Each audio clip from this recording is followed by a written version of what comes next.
Good morning, everyone. Myself, Dr. A.D. Adav, Assistant Professor and Head of the Department of Microbiology, late Pushpadev Patil Art and Science College, Risur. Today, we are discuss the next semester is nothing but the medical microbiology. तर आजपासून आपल्याला नवीन semester fourth याचा अभ्यासक्रम start करायचा आहे, syllabus start करायचा आहे. तर मेडिकल मायक्रोबायोलॉजीमध्ये एकूण 6 युनिट आहे. त्या 6 युनिटमधलं पहिलं युनिट जे आहे त्याला आपण म्हणणार आहे इपिडेमिओलॉजी. टुडे आज आपल्याला माहिती आहे की कोविड-19ची कंडिशन्स काय आहेत आणि त्यामध्ये या पर्टिक्युलर कंडिशनमध्ये कोविडच्या कंडिशनमध्ये मेडिकल मायक्रोबायोलॉजी व त्याचा अभ्यास अतिशय इम्पॉर्टंट आहे. तर आज पहिलं युनिट आपल्याला स्टार्ट करायचं आहे आणि इंट्रोडक्शन बघायचं आहे इपिडेमिओलॉजीचं. तर एकूण या मेडिकल मायक्रोबायोलॉजीच्या पेपरमध्ये 6 युनिट आहेत. पहिलं युनिट जे आहे त्याला आपण म्हटलेलं आहे epidemiology, unit number 2 immunology, unit number 3 serology, unit number 4 pathogenic bacteria, unit number 5 viruses, unit number 6 antimicrobial chemotherapy agent. तर अशा 6 प्रकारचे वेगवेगळे युनिट सेमिस्टर 4च्या मेडिकल मायक्रोबायोलॉजीच्या पेपरमध्ये आहेत. तर आज आपल्याला स्टार्ट करायचं आहे इपिडेमिओलॉजी. ओके, तर what is mean by epidemiology, how many number of different types of epidemiology and what are the exact application of epidemiology. तर हे सर्व आज आपल्याला बघायचं आहे. येत्या काही दिवसामध्ये आपला फायनल एक्झामिनेशनचे पेपर स्टार्ट होणार आहे. त्या अनुषंगाने आम्ही तुमचा सिलेबस घेणार आहे. तर आज आपल्याला युनिट नंबर 1 स्टार्ट करायचं आहे epidemiology. Epidemiology is nothing but the basic study of epidemic disease. तर तुम्हाला सर्वांना माहीतच आहे सध्या कोविडची कंडिशन आहे. कोविडच्या कंडिशनमध्ये इपिडेमिओलॉजीचा अभ्यास हा अतिशय महत्त्वाचा आहे. तर तुम्हाला असं वाटत असेल की इपिडेमिओलॉजी म्हणजे काय, त्याचे प्रकार कोणकोणते आहेत, कशासाठी हे युनिट आपल्या सिलेबसमध्ये इंट्रोड्यूस केलेलं आहे. Means what is by epidemiology, how many number of different types of epidemiology, what are the different application, advantages and significance of epidemiology. Now today we are discuss the definition, types and short notes on application of epidemiology. It's a very important topic as far as communicable as well as non-communicable disease also. Why? Because epidemiology is nothing but the basic study of the disease. Okay, epidemiology यालाच आपण काय म्हणणार आहे की basic study of disease. Okay, means what are the basic study. Okay, for example now today कोविड-19ची condition आहे, कोविडची conditions आहे. आजच्या या पर्टिक्युलर डिसीज पॅन्डेमिक डिसीजवर आपण बोलणार आहे. वेगवेगळ्या प्रकारचे डिसीजचे प्रकार आहे. पॅन्डेमिक आहे, एंडेमिक आहे, इपिडेमिक आहे. ओके, अशा वेगवेगळ्या प्रकारचे जे डिसीजेस आहेत त्याबद्दल आपण येणाऱ्या काही लेक्चर्समध्ये पूर्ण इंट्रोडक्शन त्याचं घेणारच आहे. परंतु आज आपल्याला पाहायचं की इपिडेमिओलॉजी म्हणजे काय. Epidemiology is nothing but the basic study of the disease. Okay, how many number of different types of epidemiology. Okay, तर there are 2 different types of epidemiology. First one is the descriptive epidemiology and second one is the analytical epidemiology.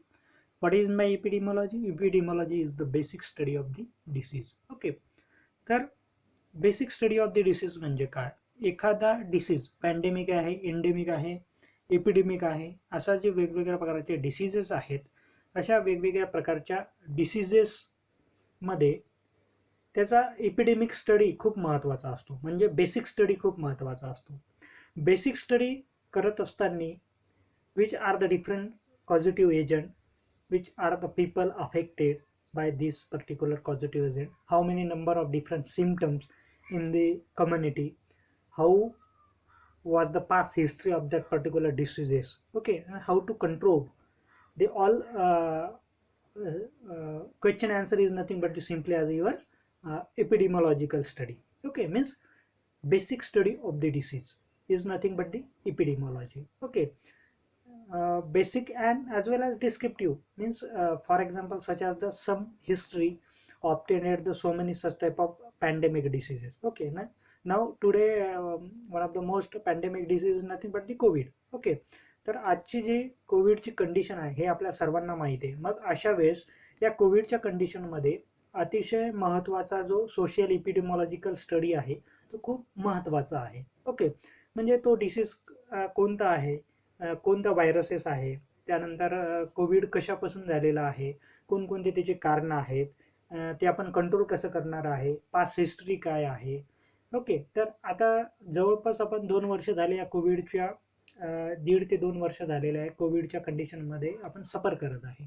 मग अशा सफर करत असताना आपल्याला माहिती आहे की epidemic study of that particular pandemic Covid is a very important. Y? because upcoming days this particular disease how to protect from covid, okay. म्हणजेच कोविडपासून आपण कसं स्वतःला संरक्षण करू शकतो, कम्युनिटीला संरक्षण करू शकतो, आपल्या कंट्रीला संरक्षण करू शकतो, तो डिसीज न होऊ देण्यासाठी आपण काय काय करू शकतो, याच्यासाठी त्या पर्टिक्युलर पहिल्यांदा त्या डिसीजचा अभ्यास करणं महत्त्वाचं आहे. डिटेल्स अभ्यास करणं, बेसिक स्टडी करणं, त्याच्यानंतर डिस्क्रिप्टिव्ह स्टडी करणं हे अतिशय महत्त्वाचं आहे. मग तुम्हाला असं लक्षात आले असेल की इपिडेमॉलॉजी म्हणजे काय, basis and descriptive study of the disease in the community is nothing but the simply as epidemiology. Now today so many such type of agency, so many such type of application general utilization for the epidemiological study. For example, such as the so many such type of human being also easily collect the survey from the different peoples, okay. तर आपल्याला माहिती आहे की एपिडेमॉलॉजीमध्ये आपण अभ्यास करत असताना वेगवेगळ्या माध्यमातून त्याचा सर्वे आपण करू शकतो. फॉर एक्झाम्पल, काही लोक आपण घरोघरी जाऊन त्याचं माहिती आपण गोळा करू शकतो. Now today one of the most different application social media general utilization for the collection of the information, but so many disadvantage also for the collection of data on the basis of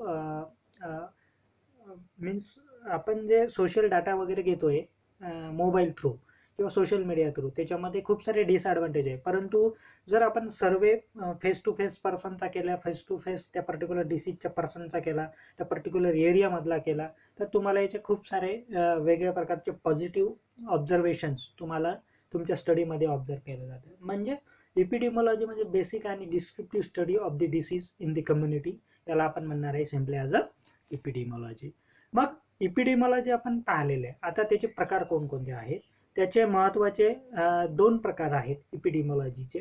ते म्हणजे descriptive एपिडेमॉलॉजी आणि analytical एपिडेमॉलॉजी, okay.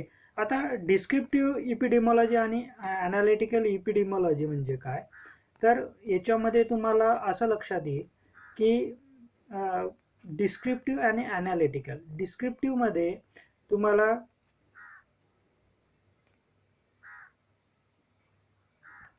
Descriptive एपिडेमॉलॉजीमध्ये तुम्हाला वेगवेगळ्या प्रकारचा डिसीजचा particular डिसीजचा तुम्हाला काय करावं लागेल, त्याचा स्टडी करावं लागणार आहे, ओके. मग आता फॉर एक्झाम्पल आपण एम्स ऑफ एपिडेमॉलॉजी बघू. To describe the distribution and size of disease problem in the human population, okay. To identify the aetiological factors in the pathogenesis of the disease. To provide data essential to the planning, implementation and evaluation of the surveys for the prevention, control and treatment of the disease, okay. Means they all are nothing but the aims application of the epidemiology. Why need the study of epidemiology? Because तो disease केव्हा झालेला आहे, कोणत्या पर्सनला झालेला आहे, कुठे झालेला आहे, त्याचे सिम्पटम्स काय आहेत आणि आपल्या कम्युनिटीला त्याच्यापासून आपण संरक्षण कसं करू शकतो येणाऱ्या काळामध्ये. या सर्व 5 प्रश्नांची उत्तरं question, they all 5 question answer is nothing but they simply as a epidemiology and their applications, okay. Simply as a Who are the people affected? When does the disease occur? Who are the people affected? How many number of different symptoms of that particular, how to prevention and control of that particular disease. The all question answer is nothing but the simply as your aims of epidemiology, applications of epidemiology, as well as significance of epidemiology. Okay, तर आता तुम्हाला असं लक्षात येईल की इपिडेमॉलॉजिकल study करत असताना तुम्हाला त्याच्या त्या आता फॉर एक्झाम्पल सध्या कोविडची कंडिशन आहे. तुम्हाला माहिती आहे की आता डेल्टा प्लस व्हायरस सध्या न्यू अपकमिंग डेजमध्ये महाराष्ट्रामध्ये डेल्टा प्लस व्हायरस आलेला. मग अशा वेळेस 21 पेशंट जे फर्स्ट टाइम आयडेंटिफाय झालेले आहेत महाराष्ट्रामध्ये डेल्टा प्लस व्हायरसचे, त्यावेळेस इपिडेमॉलॉजिकल सर्वे, इपिडेमॉलॉजिस्ट, okay, इपिडेमॉलॉजिस्ट who are the epidemiologists who are also means microbiologists or epidemiologists. Okay, generally they all collect the data or information from the patient. Okay, म्हणजे आता 21 patient जे निघालेले आहेत त्यांच्याजवळ हे पर्टिक्युलर इपिडेमॉलॉजिस्ट जाते, त्यांची पूर्ण हिस्ट्री, पास्ट हिस्ट्री, म्हणजे ते कुठे गेले होते, त्यांनी कुठे कुठे ट्रॅव्हलिंग केलेली आहे, काय कम्युनिटीमध्ये कुठे कुठे स्प्रेड झालेला आहे तो डिसीज, त्याचे सिम्पटम्स काय आहेत, काय त्रास होत आहे त्या पर्टिक्युलर पेशंटला, आणि म्हणजे अपकमिंग डेजमध्ये आपण ते प्रिव्हेन्शन आणि कंट्रोल कसा डेल्टा प्लस व्हायरस आपण कम्युनिटीमध्ये स्प्रेड न होण्यासाठी आपण काय काय करू शकतो. तर ह्या पूर्ण डाटा कलेक्शन म्हणजेच तुम्हाला काय म्हटलेलं आपण simply as a epidemiologist. Okay, sorry, यालाच आपण काय म्हणणार आहे, study of determination and distribution of health disease and injuries in the human population. So many different types of definition you can collect from anyone. Generally our notes concern basic study and distribution of the study of the disease in the community is nothing but the simply as a epidemiology. Okay, तर यालाच आपण epidemiology असं म्हणत असतो.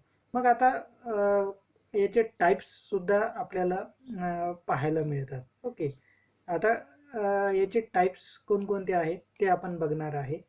याचे types दोन प्रकारचे महत्त्वाचे आहेत, ते म्हणजे descriptive epidemiology and analytical epidemiology. Okay, descriptive epidemiology and analytical epidemiology. आता डिस्क्रिप्टिव्ह इपिडेमॉलॉजीमध्ये 3 गोष्टीचा जनरली आपण अभ्यास करतो, time, place and person. Okay, त्या डिसीजचा टाइम, प्लेस आणि पर्सन, म्हणजे तो डिसीज केव्हा झालेला आहे, टाइम आयडेंटिफाय केलेला आहे आपण. फॉर एक्झाम्पल जुलै मंथमध्ये डेल्टा प्लस व्हायरस 1 जुलैला कोल्हापूरमध्ये, फॉर एक्झाम्पल मी सांगत आहे, कोल्हापूरमध्ये 1 जुलैला डेल्टा प्लस व्हायरसचे काही पेशंट आढळलेले. म्हणजे तुम्ही काय आयडेंटिफाय केलेलं आहे, time period, which month, which day, 1st to 7 July. Okay, this particular time period. Okay, then second thing, place, which place, Kolhapur city. Okay, Kolhapur city म्हणजे ते प्लेस, कुठे तो डिसीज जो आहे तो आढळलेला आहे. त्यानंतर तुम्हाला असं लक्षात येईल टाइम, प्लेस अँड पर्सन, म्हणजे कोणत्या पर्सनला झालेला आहे, which are the generally which age factors person affected the delta plus virus आहे. ओके, म्हणजे तो कोणाला झालेला आहे, मिडल एजचा झालेला आहे, यंग एज झालेला आहे, किंवा ओल्ड एजच्या पर्सनला झालेला आहे. तर ह्या 3 गोष्टीचा अभ्यास म्हणजे descriptive epidemiology. Okay, time, place and person. इथं काय तुम्ही आयडेंटिफाय केलेलं आहे, टाइम, प्लेस अँड पर्सन हे आयडेंटिफिकेशन केलेलं आहे. आणि सेकंड थिंग जी आहे ती ॲनालिटिकल इपिडेमॉलॉजी. दुसराच जो याचा टाइप्स जो आहे तो ॲनालिटिकल इपिडेमॉलॉजी. ॲनालिटिकल इपिडेमॉलॉजीमध्ये search of the problem, okay, and conclusion or the final treatment of that particular disease. Okay, हे आपण ॲनालिटिकल इपिडेमॉलॉजीमध्ये जनरली आपण पाहत असतो. ओके, म्हणजे फॉर एक्झाम्पल ॲनालिटिकल इपिडेमॉलॉजीमध्ये तुम्ही 2 गोष्टीचा अभ्यास करत असता, search of the problem and how to control this particular disease. Okay, म्हणजे त्याचे सिम्पटम्स काय आहेत, कोणत्या पर्सनला झाला, कुठे झाला, आपण पाहिलं. एक उदाहरण घेतलं, टाईम आपण आयडेंटिफिकेशन केलेलं आहे 1 ते 7 जुलैला. Place Kolhapur city. Person for example middle age. Okay. Then search of problem, कोणकोणते सिम्टम्स आहेत ॲज कम्पेअर टू दी बाकीच्या व्हायरस, बाकीच्या कोविडच्या व्हायरसपेक्षा या डेल्टा प्लस व्हायरसमध्ये कोणकोणते ॲडिशनल सिम्टम्स त्या पर्टिक्युलर पेशंटला आहेत हे आपण आयडेंटिफिकेशन करणार आहे on the basis of data analysis, on the basis of epidemiologist survey, on the basis of social media survey. Okay, you can use the number of different application or different types of application used for the collection of data. Okay, and they all data collected from the one side and म्हणजे त्याच्यापासून तुम्हाला output काढावं लागेल तो data collect केल्यापासून. Okay. आणि शेवटी काय की control of that particular disease means for example 1 ते 7 जुलैला कोल्हापूर सिटीमध्ये मिडल एजच्या पर्सनमध्ये time place person Covid delta plus व्हायरसचे खूप सारे पेशंट आढळलेले आहे. आणि याचं महत्त्वाचं रिझन जे आहे स्प्रेड होण्याचं म्हणजे त्या व्हायरसचं म्युटेशन झालेलं आहे. ओके. मग सर्च ऑफ दी प्रॉब्लेम तुम्ही केलेलं आहे. आता कंट्रोल करण्यासाठी आपल्याला ते जे तिथे पेशंट निघालेले आहे त्यांची पूर्णच्या पूर्ण कनेक्शन आपल्याला शोधावं लागते. म्हणजे कोणत्या पर्सनला भेटले, कुठे कुठे गेले होते, आणि ते आपल्याला ते स्टॉप करावं लागते तिथे. ओके. म्हणजे हे झालं कंट्रोल इमिडिएटली. म्हणजे बघा इपिडेमॉलॉजिकल स्टडी किती इम्पॉर्टन्स आहे नाव टुडे पॅन्डेमिक कंडिशन्समध्ये. ओके. आणि हा इपिडेमॉलॉजिस्ट हा पर्टिक्युलर याचा स्टडी जो आहे तो on the basis of data. Okay. तुम्ही इझिली त्याचं करू शकता. तर epidemiology is the basic and descriptive study of the disease in the community. There are two different types, descriptive as well as analytical. Descriptive type of epidemiology are those epidemiology in which consist of identification of time, place and person of that particular disease. And analytical epidemiology are those epidemiology in which in this particular analytical epidemiology consist of search of the problem and how to control that particular disease for the future as well as in that particular time. Okay. तर असं तुम्हाला याचं 2 प्रकारचे descriptive आणि ॲनालिटिकलमध्ये. Descriptive इपिडेमॉलॉजीमध्ये त्या particular डिसीजचा time, place and person तुम्हाला शोधायचं आहे. आणि ॲनालिटिकल स्टडीमध्ये तुम्हाला ॲनालिटिकल इपिडेमॉलॉजिकल स्टडीमध्ये तुम्हाला त्याचं सर्च ऑफ प्रॉब्लेम, कंट्रोल तुम्ही कसं करणार आहे आणि फ्युचरमध्ये. म्हणजे बघा आता याच्यातूनच तुम्हाला नंबर ऑफ डिफरंट इपिडेमॉलॉजिकचे ॲप्लिकेशन्स काय आहेत ते तुम्हाला इझिली आयडेंटिफाय झालेले आहे. Okay. For example such as the application कोणकोणते आहे, तो डिसीज कोणाला झाला, केव्हा झाला, कुठे झालेला आहे, त्याचे सिम्टम्स काय आहेत, आपण कंट्रोल कसं करणार आहे. ओके. कोल्हापूर सिटीमध्ये 1 ते 7 जुलैमध्ये मिडल एजच्या लोकांना डेल्टा प्लस व्हायरस हा कोविडचा डिसीज झालेला आहे आणि त्याचे आपण वेगवेगळ्या प्रकारचे जे कनेक्शन होते ते स्टॉप केलेले आहे आणि त्याच्यामुळे हा डिसीज थांबवण्यासाठी आपल्याला प्रयत्न झालेला आहे. म्हणजे बघा या पर्टिक्युलर 5 प्रश्नांचे उत्तरच म्हणजे तुमचा इपिडेमॉलॉजिकल सर्वेचे ॲप्लिकेशन्स आहे. तो डिसीज कोणाला झाला, कुठे झाला, केव्हा झालेला आहे. मग आता आपण हे एक एक्झाम्पल मी कोविडचं सांगितलं. आता खूप सारे असे डिसीज आहेत आपल्याकडे pandemic. For example such as the polio viruses और पोलिओ व्हायरसेस आहे किंवा दुसरेसुद्धा खूप सारे असे व्हायरसेस आहेत. For example such as the तुम्ही वेगवेगळ्या प्रकारचे आपण डिसीज सांगू शकतो. For example malaria. ओके. मुंबईमध्ये धारावी या झोपडपट्टीमध्ये वर्ल्डमधली जगामधली 2 नंबरची मोठी झोपडपट्टी आहे. तिथे मलेरियाचे पेशंट 12ही महिने तुम्हाला त्या पर्टिक्युलर एरियामध्ये, ओके, त्या स्लम एरियामध्ये तुम्हाला धारावीमध्ये पाहायला मिळतात. ओके. मग अशा वेळेस तुम्हाला त्या पर्टिक्युलर एरियामध्ये मलेरियाचे पेशंट कुठे कुठे आढळतात, म्हणजे धारावीमध्ये मलेरिया कोणत्या महिन्यात वाढतो, म्हणजे आपण टाईम आयडेंटिफाय केला.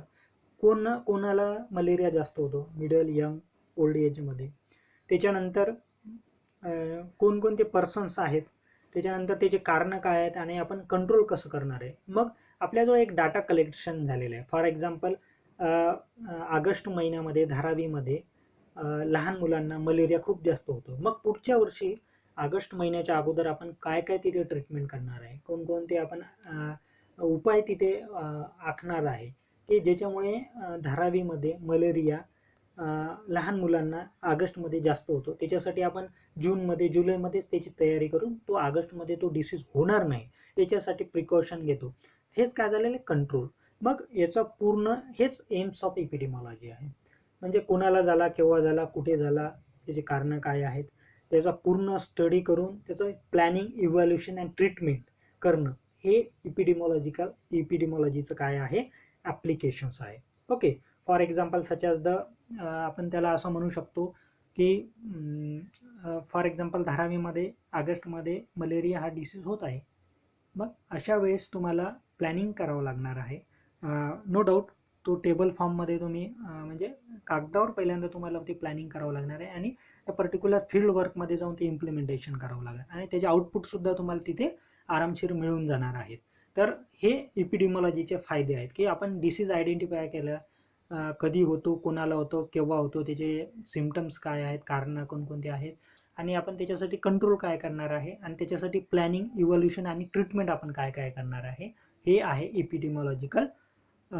एपिडेमॉलॉजिकल स्टडीचे ॲप्लिकेशन. तर आज आपण काय काय बघितलं आहे, definition of epidemiology, introduction of epidemiology, definition of epidemiology, types of epidemiology आणि ॲप्लिकेशन ऑफ एपिडेमॉलॉजी.